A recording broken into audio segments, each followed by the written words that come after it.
네, 안녕하세요. 주총입니다. 6월 23일 화요일 브리핑과 급등조 마카세 시작하도록 하겠습니다. 오늘 장이 무지막지하게 밀어버렸죠. 거세게 내려왔습니다. 일단 캘린더 일정부터 보면 오늘 23일이죠. 23일에 MSCI 관찰 대상국 등재가 발표가 됐는데 결론적으로는 또 실패가 됐습니다. 불발이 또 났습니다. 내년을 또 기대를 해야 되겠죠. 그리고 앞으로 남은 일정을 보면 25일 목요일 새벽 5시쯤에 마이크론 실적 발표가 있을 겁니다. 이 마이크론 실적 발표에서 가이던스를 통해서 앞으로 반도체 업황을 어떻게 보고 있는지가 중요하겠죠. 그게 중요할 것 같고 그 다음 날인 금요일 오후 9시 30분쯤에 미국에서 PEC 발표가 있습니다. 이 PEC를 통해서 앞으로 연준이 금리를 어떻게 할지를 조금 엿볼 수 있겠죠. 동향을 좀 알 수가 있습니다. PEC는 일단 낮을수록 우리한테 좋은 거예요. PEC가 낮을수록 금리 인하 쪽으로 가고 PEC가 높을수록 계속 인플레가 있다는 뜻이니까 금리 인상 쪽으로 간다. 이렇게 보시면 되겠습니다. 그리고 6월 말쯤에 캐나다 잠수함이 발표가 되고 7월부터는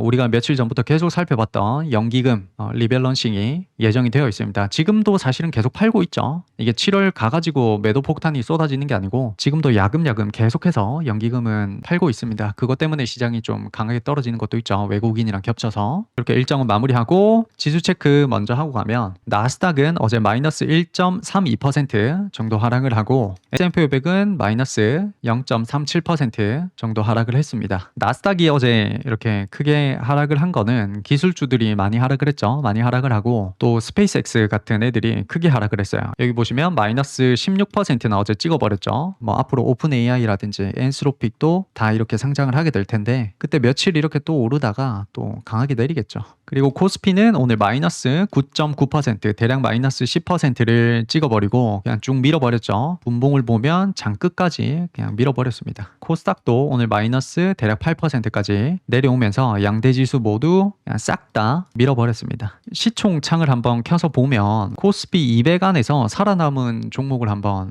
봅시다. 여기 1등 SK하이닉스, 삼성전자, SK스퀘어, 삼성전기, 현대차 등등 있죠. LG엔솔 등등. 그래서 밑으로 좀 내려보면 신한지주 17등의 신한지주가 3%로 마감이 됐네요. 차트 한번 보면 이렇게 오늘 3% 정도 올랐네요. 그리고 밑으로 쭉 내리다 보면 빨간불 들어온 거를 찾아봅시다. 코덱스 이런 거 빼고 코웨이 의미 없죠. JB금융지주가 오늘 플러스 2점 몇 %, 더존비전 의미 없죠. 타이거 이런 거 의미 없고 S1 의미 없겠네요. 달바글로벌 화장품에서 일단 한 종목 살아남았네요. 200등까지 보면 살아남은 종목이 사실상 한 두세 개밖에 없네요. JB금융이랑 아까 신한지주 그리고 달바글로벌 이렇게 3개 정도 살아남았고 나머지는 다 전멸했다고 봐도 무방할 것 같아요. 그래서 오늘 마이너스 10% 정도로 코스피가 밀어버렸는데 그래서 우리가 하락한 이유를 몇 가지 짚어보면 일단 첫 번째는 어제 뱅크 오브 아메리카에서 또는 도이체방크에서 연준이 이제 올해 남은 기간에 2번 이상 금리를 올릴 것 같다라고 이제 매파적으로 완전히 돌아섰습니다. 뱅크 오브 아메리카는 한 3번 정도 올릴 것 같다. 도이체는 한 2번 정도 올릴 것 같다. 라고 어쨌든 금리 인하 자체는 아예 생각을 안 한다는 거죠. 금리 인하는 앞으로 없을 것이다. 몇 번 올리는지가 중요하겠죠. 속도가 중요합니다. 지금 미국에서는 다 연준이 금리를 올릴 것이다라고 생각을 하고 있기 때문에 이제 투심이 좀 약해지는 그런 경향이 있죠. 만약에 여기서 진짜 금리 인상이 계속 된다면 이제 생각해 볼 문제는 AI 버블이 꺼질 수 있다는 거죠. 사람들이 이제 점점 AI 버블에 대해서 의심을 하기 시작하는 그런 순간이 좀 오고 있다는 거죠. 빠르게. 만약에 지금 이렇게 대규모 투자를 막 했는데 이게 매출로 정확히 이어진다라는 보장은 없죠. 사실. 오픈 AI든지 엔스로픽이라든지 구글이라든지 AI로 돈을 막대하게 번다라는 보장 자체가 없죠. 지금 단기간에. 근데 돈은 너무 많이 썼단 말이죠. 그런 상태에서 지금 금리까지 올리면 이 데이터 센터를 앞으로 더 많이 짓는 데 있어서 자금 수혈이 잘 될 것이냐에 대한 우려감이 좀 생기겠죠. 말 그대로 금리를 올리면 돈을 융자받는 데 있어서 더 부담이 되겠죠.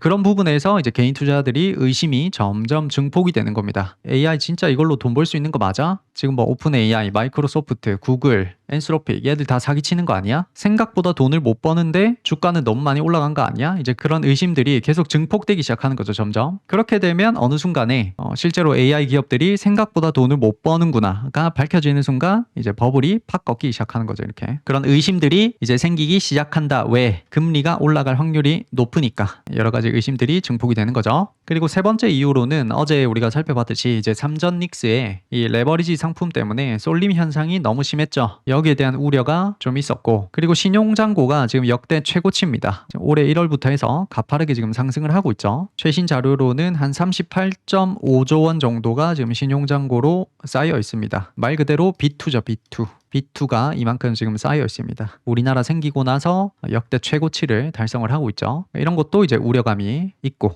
그리고 아까 살펴봤듯이 마이크론 실적이 곧 나오죠. 근데 마이크론 실적이 잘 나와도 그거 알죠? 선반영 받았다라고 하면서 또 주가가 크게 꺾일 수도 있죠. 그런 것도 좀 걱정이 되고, 그 다음에 아까 봤던 오늘 MSCI 관찰 대상국에서 우리가 또 불발이 났죠. 그러니까 이런 것도 오늘 영향이 조금 있었을 거고, 그리고 연기금이 리밸런싱을 해야 되기 때문에 국내 주식에 대해서 비중 축소를 해 나가고 있죠. 7월 들어서 파는 게 아니고 지금부터 야금야금 계속해서 팔고 있습니다. 그래서 오늘 이렇게 코스피가 마이너스 10%를 찍어버렸는데, 요거는 실적 문제는 아니고 대부분은 수급 문제라고 봐야 되겠죠. 외국인이란 기관이 팔아야 되는 이유가 생겨버렸고, 그래서 동시에 매도를 하게 되면서 크게 밀려버렸죠. 이거를 우리가 다른 시각으로 좀 보자면 앞으로 6개월에서 한 18개월 사이에 계속 실적이 좋을 법한 애들은 좀 억울하다는 거죠. 지금 반도체 때문에 이런 일이 벌어졌는데 반도체만 내리면 다행인데 다른 애들까지 다 내리는 건 좀 억울하잖아요. 억울하다라는 거를 우리가 다른 시각으로 바라보면 이제 점점 저평가되기 시작한다는 거죠. 그게 떨어지면 떨어질수록. 그래서 멀리 보시는 분들은 뭐 그렇게 기분 나쁠 일이 아닐 수가 있죠. 그렇게 볼 수도 있겠다. 그리고 기타 뉴스로 넘어가면 결제 주기 축소에 대한 뉴스가 좀 있었습니다. 현재는 T+2죠. 쉽게 말해서 월요일에 우리가 주식을 매도하면 수요일에 출금을 할 수 있는데, 내년에는 이 T+1, 즉 오늘 팔면 내일 출금할 수 있도록 하는 방안을 추진을 하기로 했습니다. 근데 대통령이 이거를 꼭 내년까지 우리가 기다려야 되냐라고 하면서 좀 시기를 좀 앞당겼으면 좋겠다라고 일단 주문을 넣었습니다. 뭐 우리 입장에서는 이 T+1이 빨리 되면 될수록 좋죠. 지금 이 T+2는 너무 길어요. 증권사만 지금 좋은 일 시키고 있는 거라서 빨리 T+1이 됐으면 좋겠네요. 차트로 넘어가면 오늘 삼성전자가 장 막판까지 그냥 쭉 밀어버렸네요. 마이너스 대략 한 13%로 마감이 됐고, SK하이닉스도 마이너스 13%쯤, 삼성전기도 마이너스 13%대 마감이 됐고, 오늘 LG이노텍은 많이 밀어버렸죠. 마이너스 20%, 19%까지 밀어버렸고, 반도체 장비 관련주도 뭐 마이너스 10몇 %대 다 찍어버렸어요. 안 내려온 게 없죠. 마이너스 10%는 그냥 기본으로 찍는다고 생각을 하고 오늘 다 같이 내려와 버렸습니다. 그래서 반도체 대형주들이 오늘 크게 꺾이면서 모든 섹터들이 다 꺾였다. 뭐 조선, 2차전지, 원전, 현대차, 뭐 OCI 홀딩스, 재생에너지 할 거 없이 전부 다 오늘 크게 하락을 했다. 여기서부터가 이제 어떻게 대응할지가 중요하겠죠. 단기 매매 하실 분들은 특히 오늘 같은 날이 좀 더 특별히 중요할 것 같아요. 일단 이런 상황이 나와야 반등 확률이 더 높아진다고 봐야 됩니다. 문제는 이제 이거죠. 오늘 이렇게 밀어버리고 내일 바로 V자로 올라갈지, 아니면 한 번 더 내일 이렇게 밀어버릴지를 우리가 모른다는 거죠. 이건 아무도 몰라요. 아무도 모르니까 우리가 실전적으로 할 수 있는 건 비중 조절밖에 없죠. 오늘도 조금 사고 내일 뭐 이만큼 떨어지진 않겠죠. 마이너스 10%까지는 안 나오겠지만 내일도 코스피가 마이너스 뭐 6, 7%까지 밀어버리면 내일 좀 더 많이 들어가고 이렇게 차근차근 채워나가는 거죠. 아니면 오늘 하루 정도 패스하고 내일 똑같이 밀어버렸을 때 한 번에 내일 많이 들어가겠다라는 전략도 있을 수 있겠죠. 일단 단기 매매는 여러분도 아시다시피 무조건 반도체가 제일 좋겠죠. 삼성전자, SK하이닉스, 삼성전기 이렇게 3대장이 가장 좋아 보입니다. 그나마 제일 살아있다고 봐야 되겠죠. 그래서 이 중에 하나 골라서 하는 게 제일 좋지 않나 이렇게 보고 있습니다. 모아가기 하실 분들도 이제 집중을 좀 해주셔야 되겠죠. 오랜만에 매수 타점이 올 수도 있죠. 만약에 코스피가 내일이나 모레까지 밀어버리면